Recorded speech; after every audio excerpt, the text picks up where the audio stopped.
रावण जब सीताजी का हरण करके लंका ले गया, तब माता सीता अशोक वाटिका में वट वृक्ष के नीचे बैठकर केवल प्रभु श्री राम का स्मरण और चिंतन करती रहती थी। रावण बार बार आकर सीताजी को धमकाता था, लेकिन वो कुछ नहीं बोलती थी। यहाँ तक कि रावण ने श्रीराम के वेश में आकर माता सीता को भ्रमित करने की कोशिश की, लेकिन फिर भी सफल नहीं हुआ। रावण थक हार कर जब अपने शयन कक्ष में पहुंचा तो मंदोदरी, जो ये सब पहले से जानती थी, बोली, आपने तो राम का वेश भी धरा था, फिर क्या हुआ? रावण बोला, जब मैं राम का रूप लेकर सीता के समक्ष गया तो सीता मुझे नजर ही नहीं आ रही थी। रावण अपनी समस्त ताकत लगा चुका था, लेकिन जगत जननी मां को आज तक कोई नहीं समझ सका, फिर रावण भी कैसे समझ पाता।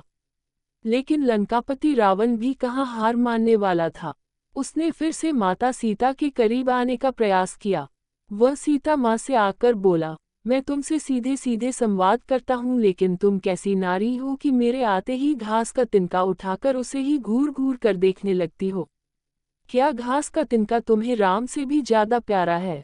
रावण के इस प्रश्न को सुनकर माता सीता बिल्कुल चुप हो गई और उनकी आंखों से आंसुओं की धार बह पड़ी।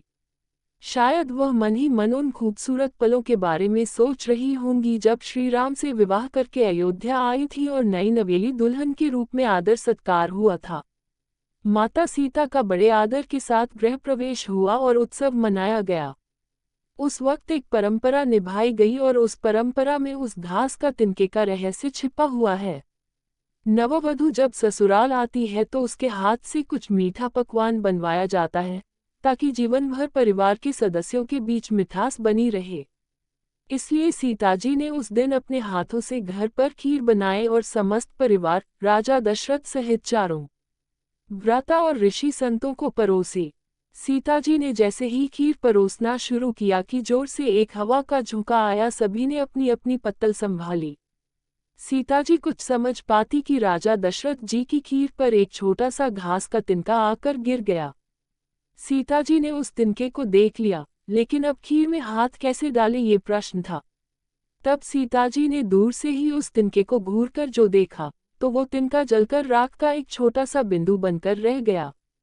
सीताजी ने मन ही मन सोचा कि अच्छा हुआ किसी ने नहीं देखा, लेकिन राजा दशरथ यह सब देख रहे थे।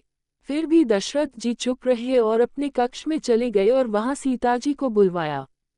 फिर राजा दशरथ बोले, मैंने आज भोजन के समय आपके चमत्कार को देख लिया था।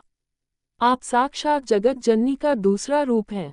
लेकिन एक बात आप मेरी जरूर याद रखना, आपने जिस नज़र से आज उस तिनके को देखा था, उस नज़र से आप अपने शत्रु को भी मत देखना। इसलिए सीता जी के सामने जब भी रावण आता था तो वो उस घास के तिनके को उठाकर राजा दशरथ जी की बात याद कर लेती थी।